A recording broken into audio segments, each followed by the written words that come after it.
So today we're going to see how K-Swiss uses trademarks to protect their shoe designs.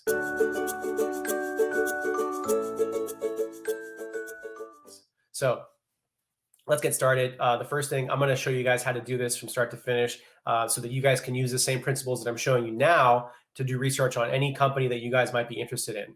So any company that you guys want to be researching or learning about, you guys can use these same principles to learn about those companies and learn about their trademark portfolios and learn about how they use the trademark law to protect their business. So let's get started. The first thing that you're going to want to do is you're going to want to go to tsdr.uspto.gov. So I'm going to go ahead and share my screen here. So once you're here, once you're at tsdr.uspto.gov, I'm going to zoom in as well so you guys can clearly see my screen. You're going to want to click on search trademarks. Now, once you're here, we're going to look at K-Swiss today. You guys might know about K-Swiss. They make some pretty cool sneakers. So I'm going to go ahead and just type in. Now, I already, as you can see, I autofill it. So I already did the search before, but I'm going to go ahead and do the search. So K-Swiss Inc. And I'm going to go ahead and search by owner name. So when I do that owner name and then hit submit query, it's going to return all the K-Swiss marks that K-Swiss presently owns. Now, I'm going to focus this episode primarily on the design of their shoes. So this is going to be focused on 3D configuration marks.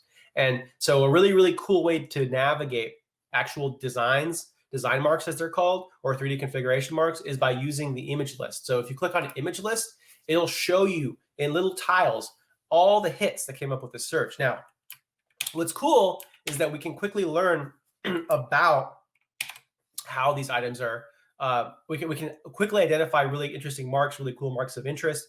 And we can see as we scroll, so this is here, this is a really iconic K-Swiss mark.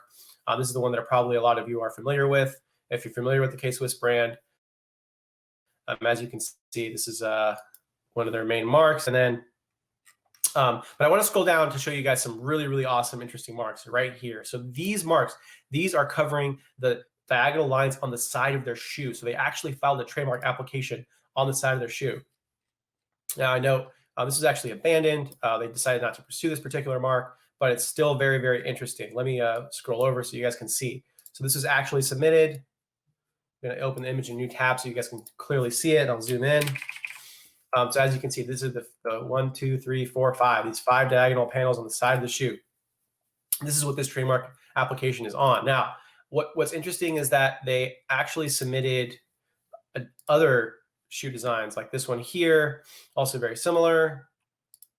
Now note, as you can see, they actually note that the broken lines are not considered part of their design, right? So they're just focusing on the side panels.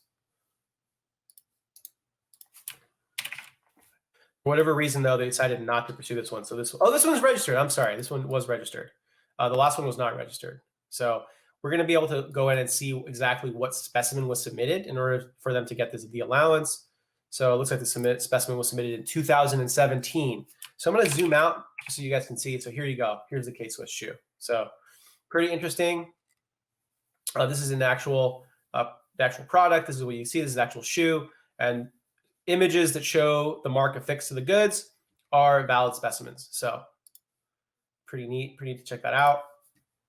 And again, I also note that Class 25 is the domain that we're going to be in with K-Swiss because they're primarily in the shoe game. They also sell clothing and apparel, but they're primarily, I think, known for shoes. So we're going to see a lot of Class 25s. But I thought it was really cool to do this episode because we did Nike. And so it's kind of cool to juxtapose the two brands and to see how they use a trademark system to specifically protect their shoes. Let's look at this one here. This one's interesting because it also has the 5 diagonal lines, but these are solid, bold rectangles that are filled in. They're filled in rectangles. So let's see what exactly that they're protected here. So as far as the mark information goes, they describe it as 5 diagonal stripes on the side of a shoe. But it's interesting because they get really into the detail. They actually point out the fact that the middle stripe is slightly wider than the 4 other stripes. It's kind of interesting because I don't know about you guys, but that's not necessarily immediately evident to me.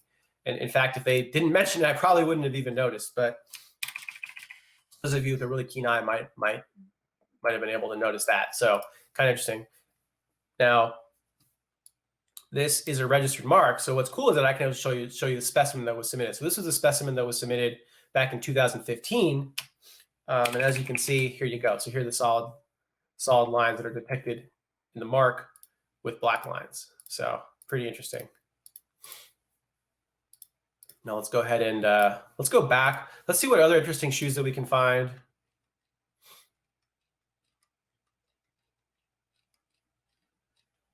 Okay, these are pretty cool. Let's take a look at these too. So these are interesting because these are focused on the front of the shoe. So these are actually on the front. Oh, this was actually abandoned, but still, I still think that these are really, really useful episodes for you guys, because you can see a lot of examples. You can see a lot of you get a lot of ideas for how you guys can creatively protect your shoes, your clothing companies, your hat company, whatever it may be. If you're putting goods or services out in the market, you got to get creative with how you protect your intellectual property. And I think seeing examples like this might give you guys ideas. Let's go back and let's see what other interesting shoes that we can find. So this one also similar, but this one, what you'll know is that they're solid rectangles, and they're also on the tip of the shoe, but they're solid rectangles. This one was also interestingly abandoned. But let's just take a quick look since we're in here already. Take a quick peek at that. So pretty interesting. So the solid rectangles. Now let's go back. Let's take a look at, there's one more shoe that I want to take a look at. Actually, there's two more. There's two more for us to look at. So this one looks like it is, it's dead. So it basically, this one went abandoned eventually. But as you can see, we're going to open a new tab so we can zoom in on it. So this is the shoe here. And then let's take a look at the specimen. Just out of interest. Let's just see. So this was filed in 2005. So this is pretty old. So as you can see, now these are closer to the K-Swisses that I kind of grew up with and I remember. All right, let me go back. Let's take a look at this last one here. Wow, this one's actually really small, kind of tricky to see. But as you can see, this one also went abandoned. Failure to respond to an office action. And again, kind of hard for you guys to see, but that's K-Swiss. Pretty neat. They also have a very, I think, what would be considered a pretty old. Let's just look at when this mark came out. I would imagine this was early 2000s. Yeah, 2005, 2007. 1A filing. This is also canceled actually. But let's just take a quick look at this one, just because this is one of their core marks. So this is the specimen that was submitted. See, this is on the box containing the shoes. So that's K-Swiss for you guys. I don't have much more to say about K-Swiss at the moment, other than pretty iconic shoe company. And I just think it's neat that, like Nike, they also filed 3D configuration marks on the designs of their shoe. So the actual design, for example, of how where these stripes fall, these are actually protected by trademark. So that's why I wanted to do this episode. I think it was an interesting follow-on to Nike. And they also use this language, three-dimensional configuration. So three-dimensional configuration marks, I think, are really interesting. I want to keep doing a lot of episodes on 3D configuration marks because I really, really think that they'll deliver a lot of value to your guys' businesses. And I think that you guys will find this content actually useful and practical and useful to what you guys are doing. Brand new pair of K-Swisses right here. So there you have it. So let's see, count the stripes, 5 stripes, right? So pretty cool. If you guys have specific questions about intellectual property, please email them to Victoria. She can be reached at victoria@adibiip.com. And again, we have a community number. I would love it if you guys join my text community, 415-943-5193, 415-943-5193. Text me at that number. You'll get direct access to me.